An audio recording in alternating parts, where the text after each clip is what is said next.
Page number 1.40 in the book पे आ जाओ एक बार आप लोग।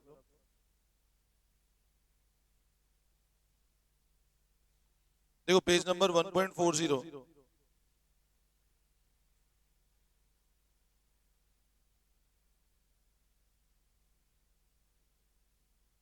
ध्यान दो, देखो एक बार आपको दिख रहा है statement of P and L. इसका फॉर्मेट देखो एक बार। अब इस फॉर्मेट में देखो, जैसे अपन कंपनी केस में पी एंड एल को बोलते हैं statement of P and L. Upon routine जैसे पी एंड एल बनाते हैं तो ऐसे लिखते हैं इधर बाय सेल्स, फिर इधर से जीपी आता है बाय क्लोजिंग स्टॉक। इसमें ऐसे नहीं होता है। इसमें फॉर्मेट में सबसे पहले इधर आता है रेवेन्यू। एक तो फॉर्मेट ध्यान रखना, फॉर्मेट जो बनता है वो टी फॉर्म में नहीं बनता है, वर्टिकल फॉर्मेट में बनता है ये, ठीक है ना। अब सबसे पहले आता है रेवेन्यू फ्रॉम ऑपरेशंस, मतलब अपना जो कोर बिजनेस सेल्स है। फिर उसमें ऐड कर देते हैं हम लोग क्या, अदर इनकम। मतलब आपका जो कोर बिजनेस का सेल है वो, उसमें क्या ऐड कर दो आप, अदर इनकम। तो ये आता है आपका total revenue. This becomes your total revenue. Getting my point. उसके बाद अपन अब क्या लेस करते हैं, सबसे पहले कॉस्ट ऑफ मटेरियल कंज्यूम। अब मटेरियल कंज्यूम कैसे निकलता है, opening stock plus purchase minus, ये रॉ मटेरियल की बात कर रहे हैं। अगला देखो purchase of stock in trade. अगर आपने कोई स्टॉक इन ट्रेड, जैसे अब है ना, मैं आपको इसका वन बाय वन यही बताता हूँ। आप रेवेन्यू फ्रॉम ऑपरेशन और other income, revenue from operation मतलब कोर जो सेल है अपनी वो, अदर इनकम मतलब इंटरेस्ट इनकम है, डिविडेंड इनकम है, नॉन ऑपरेटिंग इनकम सारी उसके अंदर आ जाएगी, है ना। अब ये टोटल करने के बाद आप लेस करते हो कॉस्ट ऑफ मटेरियल कंज्यूम। उसके बाद purchase of stock in trade, अगर आपने कोई स्टॉक इन ट्रेड परचेज किया तो वो, changes in inventory of finished goods WIP stock in trade, employ benefit, finance, depreciation, other expense. ठीक है।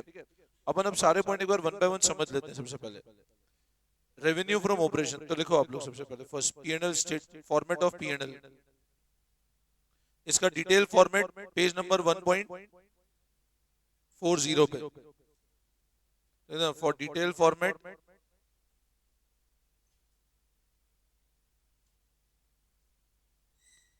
पेज नंबर 1.40 से पूरा फॉर्मेट गिवन है आपको।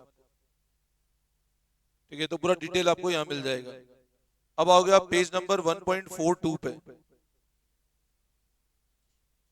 इसमें सबसे लिखो रेवेन्यू फ्रॉम ऑपरेशन।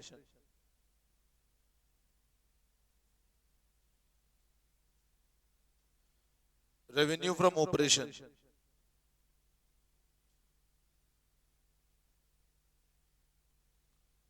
इसमें क्या क्या आता है, एक तो सेल्स आता है,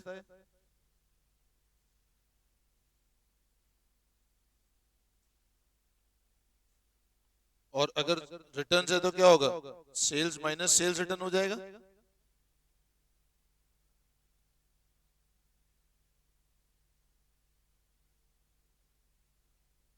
मतलब प्रिंसिपल रेवेन्यू प्रोड्यूसिंग एक्टिविटी, जो अपनी प्रिंसिपल रेवेन्यू प्रोड्यूसिंग एक्टिविटीज है।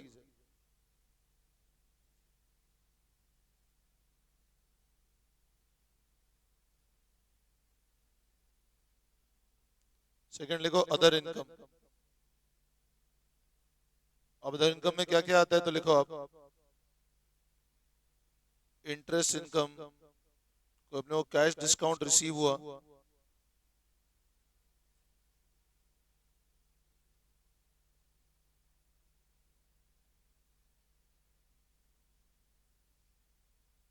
Profit on sale of asset,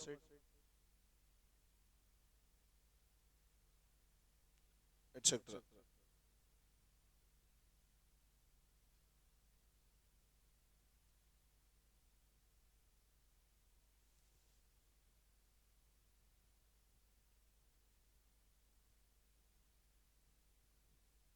ठीक है। फिर लिखो कॉस्ट ऑफ मटेरियल कंज्यूम। जो अगला आइटम, आप फॉर्मेट देखते जाना एक बार, है ना। कॉस्ट ऑफ मटेरियल कंज्यूम, वो निकालने का तरीका है opening stock plus purchase minus closing stock. Cost of, ये opening stock of raw material है ना, परचेज भी रॉ मटेरियल की और क्लोजिंग स्टॉक भी रॉ मटेरियल का।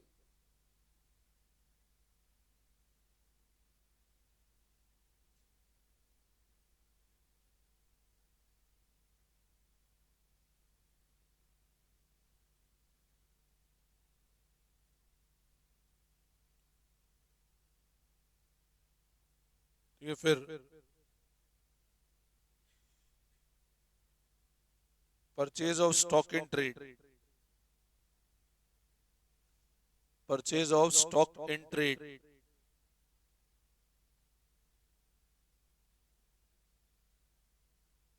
Purchase of stock in trade.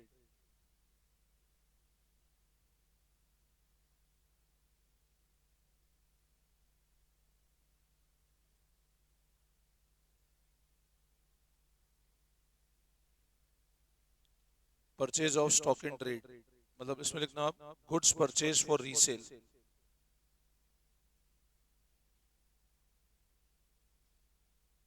Goods purchase for resale.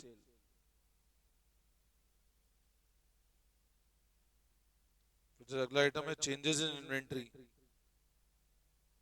अब देखो रॉ मटेरियल तो ऊपर आ चुका है, अब चेंज इन इन्वेंट्री लिखो आप, of finish goods, WIP and stock in trade. Raw material तो बिल्कुल ऊपर आ गया, ओपनिंग क्लोजिंग अलग, स्टॉक इन ट्रेड परचेज अलग से इधर आ गया। अब इन्वेंट्री चेंज हो रही है फिनिश गुड्स की, डब्ल्यूआईपी की और स्टॉक इन ट्रेड की, तो वो कैसे निकालेंगे? तो लिखो equal to opening stock minus closing stock. इसको निकालने का तरीका है opening stock minus closing stock.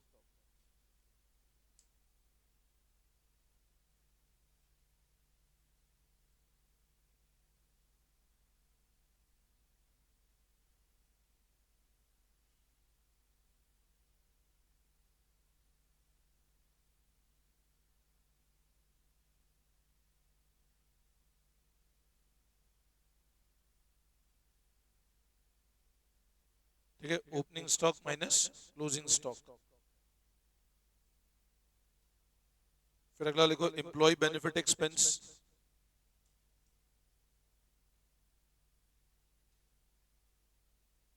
इसमें wages, salary,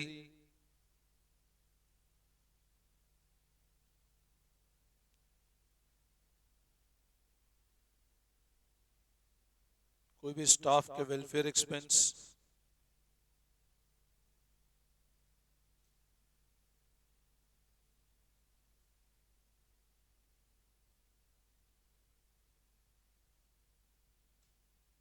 gratuity, medical expense etcetera, है ना, ये सब जाएंगे एम्प्लॉय बेनिफिट एक्सपेंस के अंदर।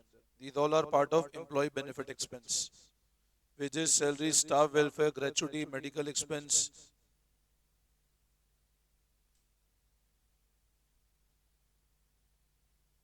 these are employee benefit expense.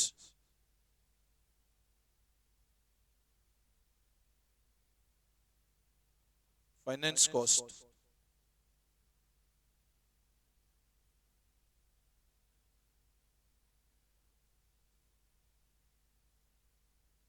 interest on loans, debentures,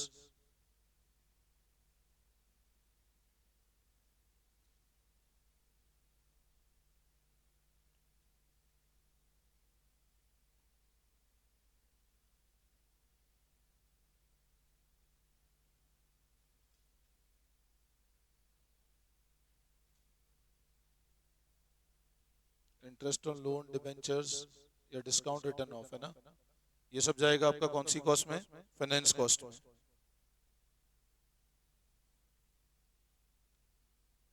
depreciation और अमोर्टाइजेशन एक्सपेंस, इसमें मैं कुछ लिखवा नहीं रहा हूँ, डेप्रीशिएशन डेप्रीशिएशन ही आता है ना सिर्फ।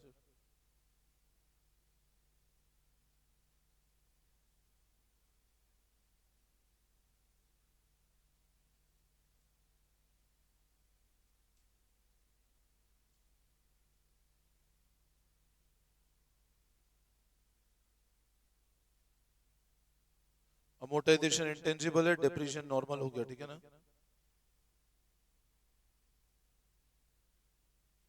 और लास्ट लिखो अदर एक्सपेंस।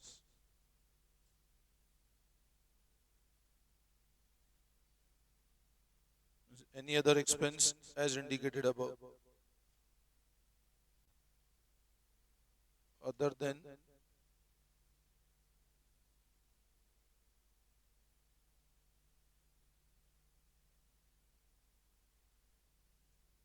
लिख लिया है ना। तो ये आप बेसिक एक तो फॉर्मेट याद कर लेना, मतलब फॉर्मेट अच्छे से लर्न कर लोगे तो ये आपसे आराम से हो जाएगा, और इसको 2 से 3 बार रीड कर लेना, बस ये पढ़ लेना।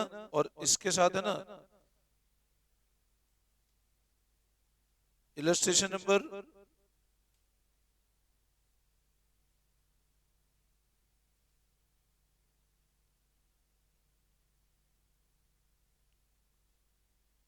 एक बार है ना, ये इनको सिर्फ नजर डाल देना, इलस्ट्रेशन 32 से लेकर 37, ये आते नहीं एग्जाम में, बट एक बार सिर्फ नजर डाल देना।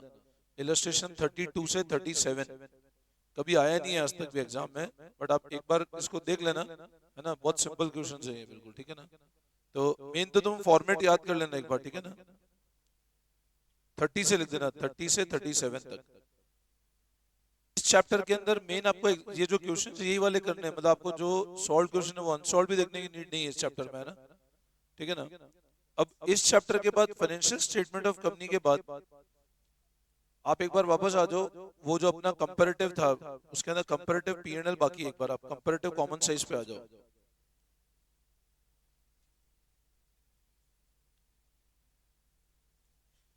इसमें पेज नंबर आओ 3.12 पे, come to page number 3.12।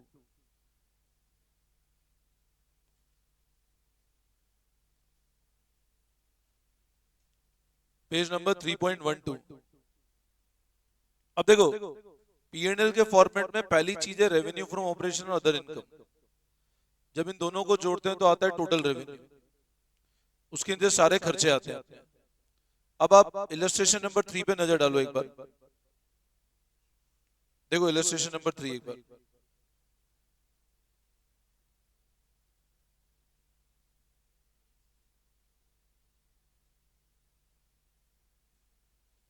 From the following statement of profit and loss of Suntrack Limited for year ended 24 and 25, prepare comparative statement of profit and loss।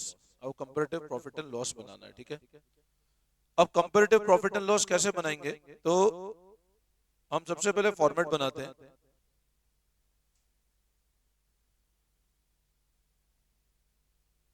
दो 2024 डायरेक्ट समझा दूं क्या, बोलो क्या करवाऊं क्वेश्चंस।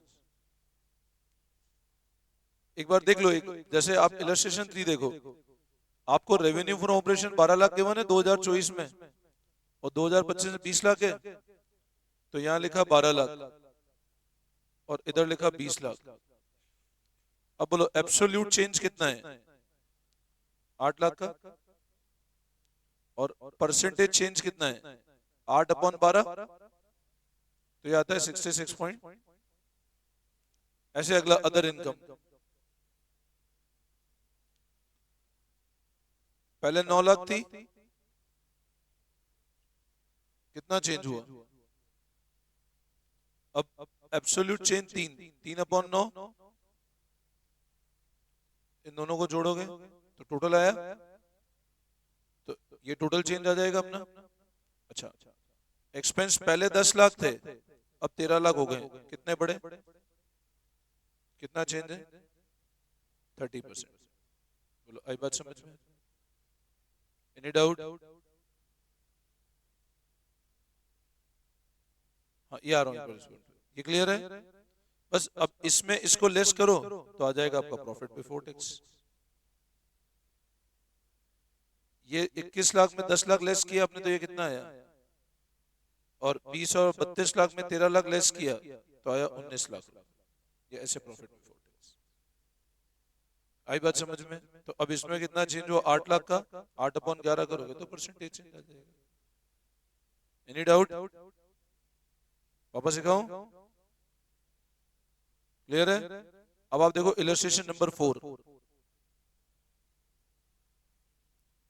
अब जब रेवेन्यू फ्रॉम ऑपरेशन 3 लाख था, फिर 4 लाख हो गया, 1 लाख का बढ़ा, तो 1 लाख अपॉन 3 लाख 33.33। अच्छा 4 से 3 हुआ, 4 लाख से 3 लाख, तो 1 लाख रुपए कम हुए, तो ब्रैकेट में बता दो। और जो चेंज है 1/4, तो 25% चेंज है वो, तो ये भी नेगेटिव है अपना, है ना। ऐसे अगला 80 से 40 हो गया अदर इनकम,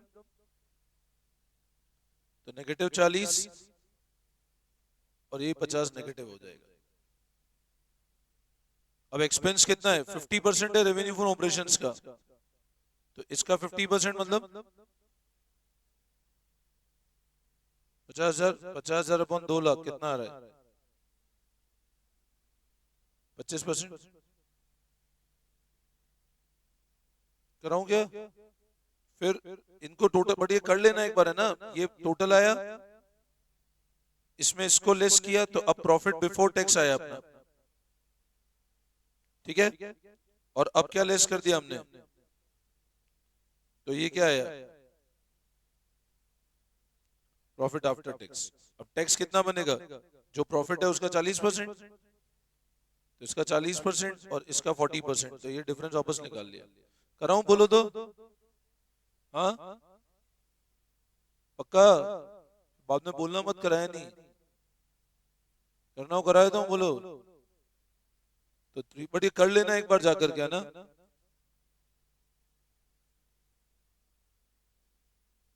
अब इलस्ट्रेशन 5 देखो, कंपैरेटिव स्टेटमेंट ऑफ पी&एल बनाना है वापस अपने को।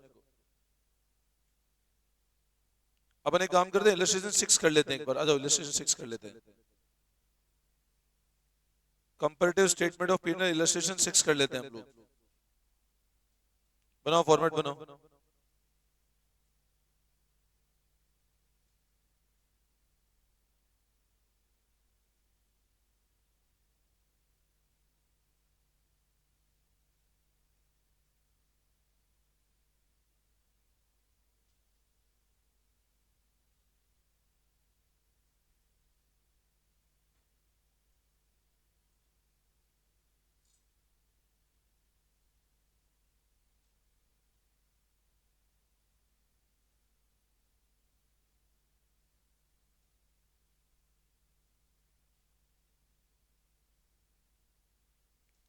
रेवेन्यू फ्रॉम ऑपरेशन,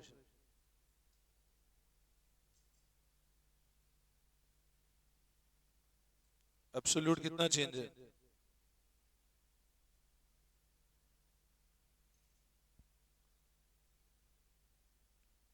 फिर अदर इनकम 15% है, तो इसका 15% निकालो और इसका 25% निकालो। पहला 25% है, तो 18 लाख का 25 में 1/4, 18 का 1/4 को 4.5 लाख आएगा, तो देखो 4.5 लाख। और फिर उसके बाद 24 लाख का 15% निकालो, 360, तो ये तो 90,000 क्या हो गया? डिक्लाइन है। और 90/4.5 करो, तो ये 20%।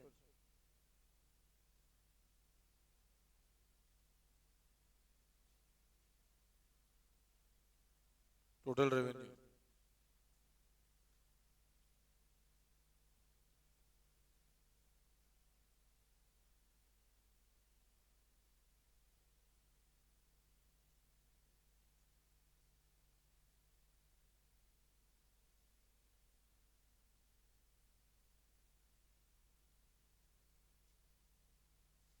समझ आ रहा है? 5/10/22 50 परसेंटेज चेंज आ गया आपका।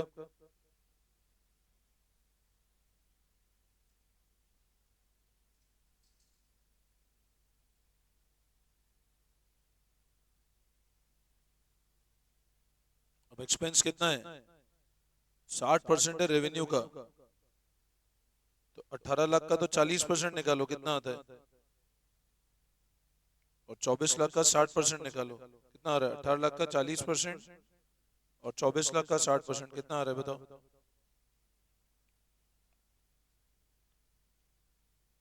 तो 9 लाख।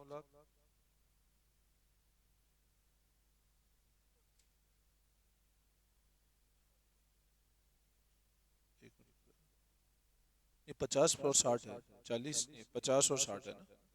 9 लाख और 24 लाख का 60%, 14,40,000। तो ये चेंज आया 540 का, 540/9 लाख करो, तो है 60।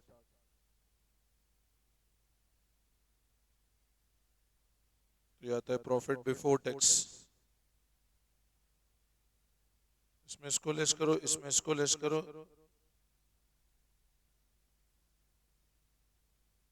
तो 1350,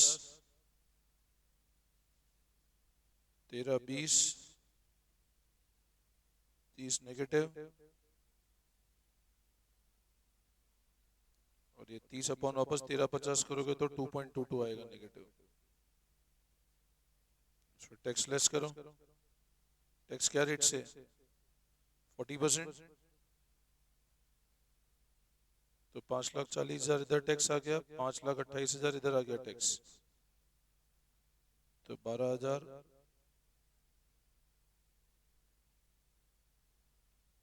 तो ये प्रॉफिट आफ्टर टैक्स आता है।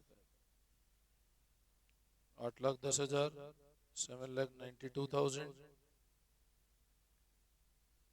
18,000, 18,000 अपॉन 8-10 करो, 2.22 आ जाएगा। ये फॉर्मेट इस तरह बनेगा, चेक कर लो।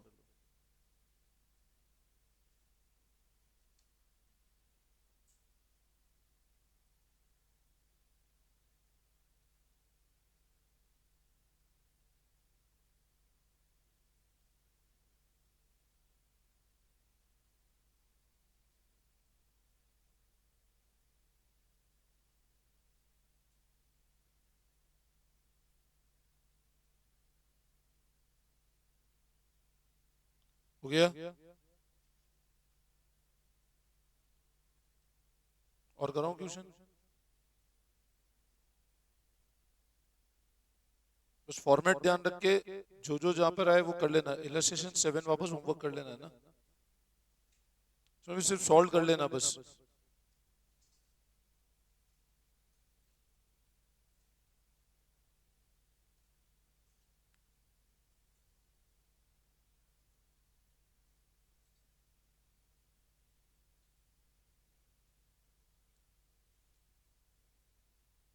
इसमें इलस्ट्रेशन नंबर 9 अच्छा है, देखो इलस्ट्रेशन 9 देखो एक बार आप।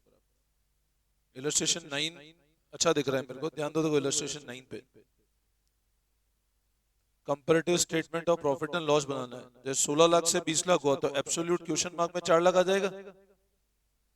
इलस्ट्रेशन 9 देखना, 16 से 20 हुआ तो 4 लाख, और 4 अपॉन 16 करोगे तो 25%। ये सैंपल पेपर का क्वेश्चन नीचे देखो 2025 का, तो कर लेते हैं ना, बहुत इजी है भी। बुक में कराया था बोली, मैं आपको समझा देता हूँ मैं, एक बार देख लो आप, इसको समझ लो। मतलब एग्जाम के अंदर आपको अगर ऐसा क्वेश्चन है तो वापस पूरा फॉर्मेट बना के क्वेश्चन मार्क सॉल्व करना कैसे वो बता रहा हूँ मैं, ठीक है ना। देखो आप 16 से 20 हुआ, 4 लाख का चेंज है, 4 अपॉन 16 25% का चेंज है। अब अगला देखो आपको चेंज गिवन है 25%, तो 8 लाख का 25% निकला होगा तो कितना आएगा, एब्सोल्यूट में 2 लाख आ जाएगा। आपको परसेंटेज चेंज 25 है, जब परसेंटेज चेंज 25 है और इधर बेस फिगर 8 लाख है तो इसका ही 25% होगा, तो यहाँ 2 लाख आ जाएगा। और अगर ये 2 लाख है तो ये कितना आ जाएगा, 10 लाख। समझ आया?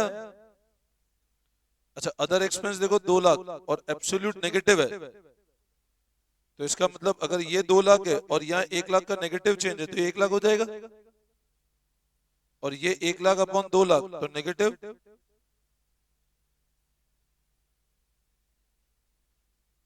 अच्छा वापस देखो 6 लाख,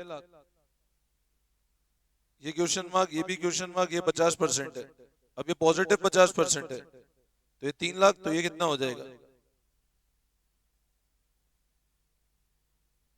अब पहले दो है नहीं हमारे पास, ये है 90,000 और ये भी नहीं है, ये कैसे करेंगे बताओ।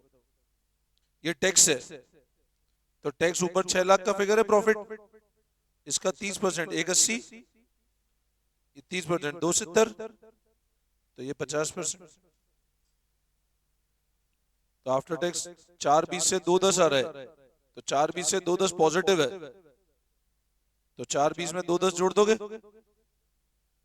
परसेंटेज हो जाएगा ये वाला। वापस समझाओ, क्लियर है? तो इलस्ट्रेशन 9 और देख लेना, ठीक है ना। बस ये कंपैरेटिव पी&एल ऐसे बनता है।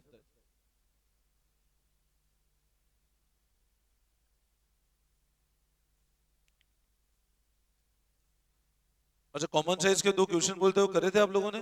कंपैरेटिव कॉमन साइज मिक्स मत कर देना एग्जाम में, मतलब यूं नहीं हो कंपैरेटिव एंड कॉमन साइज करे हो या कॉमन साइज एंड कंपैरेटिव करे हो, तो गड़बड़ हो जाएगा, ध्यान रखना, थोड़ा ध्यान से पढ़ना। मतलब है इजी बट गड़बड़ मत कर देना कंपैरेटिव कॉमन साइज में। कॉमन साइज में टोटल का 100% मानते हो, एवरी ईयर का बेस निकलता है, मतलब इसमें एक तरह से ईयर टू ईयर कंपैरिजन होता है, कॉमन साइज में सेम ईयर कंपैरिजन होता है आपकी टोटल से, है ना। अब common size statement of P and L देखो, पेज नंबर 3.23 देखो आप।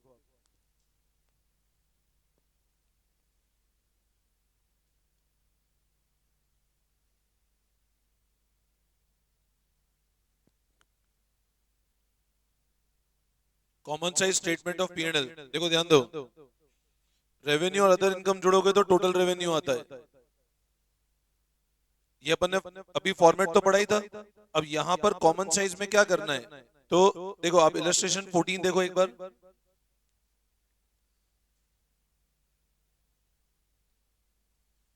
अब यहाँ पर हर चीज percentage of revenue from operations चलेगा, है ना। जैसे इलस्ट्रेशन 14 का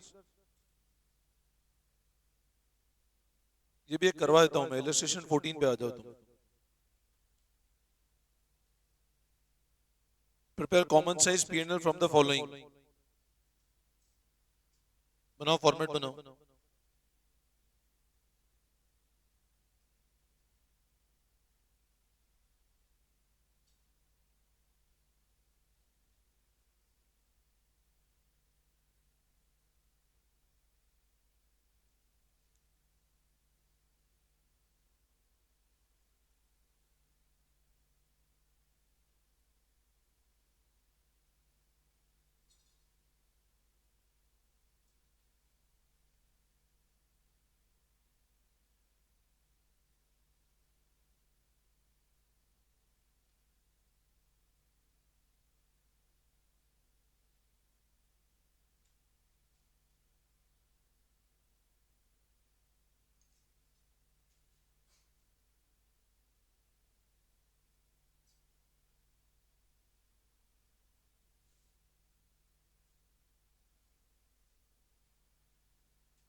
अब इसमें है ना, रेवेन्यू फ्रॉम ऑपरेशन को 100 मानना है अपने को, रेवेन्यू फ्रॉम ऑपरेशन को 100 मानना है। अब ये कितना पार्ट है इस वाले रेवेन्यू का, 75.7.5 लाख, तो ये कितना आया, और ये 1 लाख अपॉन 10, तो ये 10%।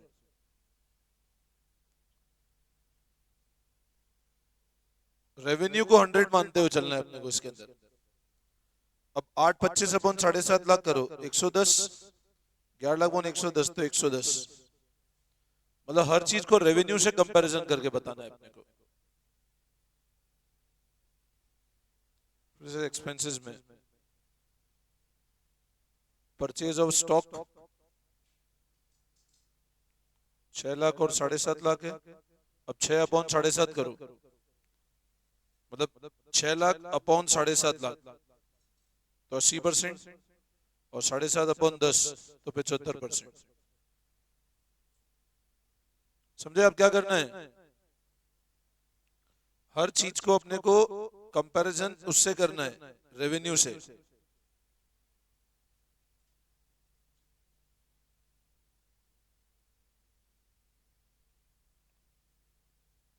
चेंज इन इन्वेंट्री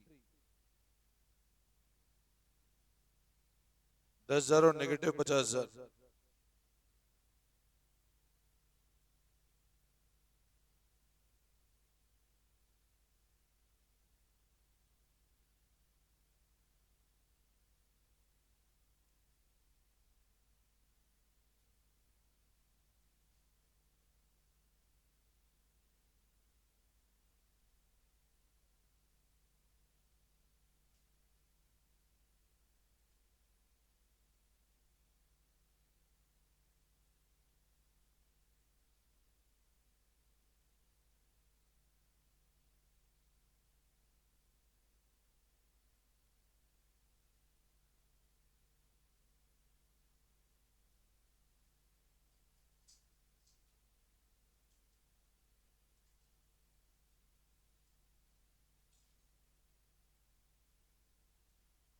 हो गया।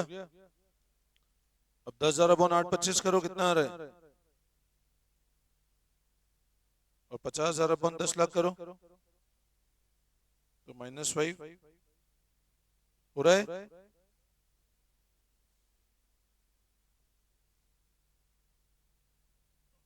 ऐसे अदर एक्सपेंस 7,500 और 10,000। अब 7.5 अपॉन 7.5 लाख करो, 1%, ये भी 1%।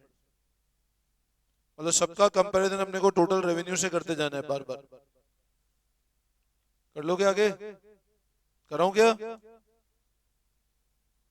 पक्का? बस फॉर्मेलिटी है इसके अंदर जो है पूरा, ना। दो इलस्ट्रेशन कर देना, 14 15 बहुत है इसके अंदर, जरूरत नहीं है। 14 15 बहुत है, बस ये दो देख लेना बस। बट एक बार इसको कर लेना घर जाके, है ना। इसमें इनफ है बस ये चैप्टर में, ना। कंपैरेटिव कॉमन साइंस में इतना बहुत है, अनसॉल्व मत करना इसके। पीछे एग्जाम के क्वेश्चंस एक बार नजर डाल देना इसमें, पीवाईक्यू वाले बस। कंपैरेटिव कॉमन साइंस में पीछे एग्जाम वाले क्वेश्चंस देख लेना, और जो फर्स्ट चैप्टर है ना उसके भी एग्जाम क्वेश्चंस देख लेना बस। सॉल्व और एग्जाम क्वेश्चन ग्रेवाल के नजर कर लेना बस, उसको ये इनफ है बस। ठीक है, कोई दिक्कत इसमें? ठीक है ना। तो अब अपना ये वाला पार्ट पूरा कंप्लीट है ऑलमोस्ट। अब मेरे को रेशियो के अंदर इंक्रीज डिक्रीज पढ़ाना बाकी है अभी आपको, कि रेशियो में। बट आपने वो क्वेश्चंस किए रेशियो वाले पीछे के? मैंने आपको एग्जाम वाले क्वेश्चंस बोले, करे स्टार्ट। एक बार मैं काम करता हूँ, कल है ना, मैं एक बार वो डेथ ऑफ पार्टनर पढ़ा देता हूँ पहले। ठीक है ना, वो डेथ ऑफ पार्टनरशिप वो पढ़ा देता हूँ चैप्टर, ताकि वो कंप्लीट हो जाएगा अपना डेथ ऑफ पार्टनर वाला। ठीक है ना। तो कल है ना, आप लोग पार्टनरशिप वाली बुक लेकर आना सब लोग। एक बार मैं डेथ पढ़ा देता हूँ, फिर वो सर पढ़ा देंगे, पीएसआर देख लेंगे जो भी होगा ना। ठीक है ना। एक बार मैं डेथ ऑफ पार्टनर तो पढ़ा ही देता हूँ एक बार मैं तुमको। ठीक है ना। कल मैं स्टार्टिंग से स्टार्ट कर दूंगा डेथ ऑफ पार्टनर चैप्टर। ठीक है ना, तो 2 3 दिन में कंप्लीट हो जाएगा वो भी अपना चैप्टर। ठीक है, ठीक है। तो इतना देख लेना एक बार, और कंपैरेटिव कॉमन साइंस को एक बार कर लेना तुम लोग। कोशिश करना इस वीकेंड तक एक बार 3 अकाउंट सीखो, बिजनेस के फाइल्स कंप्लीट कर लो, ताकि फिर तुम्हारे ऑप्शनल का ही फाइल रह जाएगा सिर्फ। ये 3 फाइल्स तुम लोग कोशिश करना इस वीकेंड तक कंप्लीट कर लो, तो हम लोग नेक्स्ट वीक में चेक करा देंगे एक बार उसको। मतलब 8 दिसंबर को मैं मैम को कॉल कर लूंगा, मंडे को। हाँ, मतलब अब पहले ये 3 कंप्लीट कर लो एक बार, फिर अगले week entrepreneur fine arts start कर देना एक बार। ठीक है ना, पहले 3 कोर सब्जेक्ट कंप्लीट कर लो, ताकि फिर अपने को सिर्फ ऑप्शनल पे काम करना रह जाएगा फिर। ठीक है ना, बट जो कंप्लीट कर लेना एक बार। ठीक है ना, ठीक है। चलो देखना, फिर करते हैं नेक्स्ट क्लास में continue. Thank you all of you.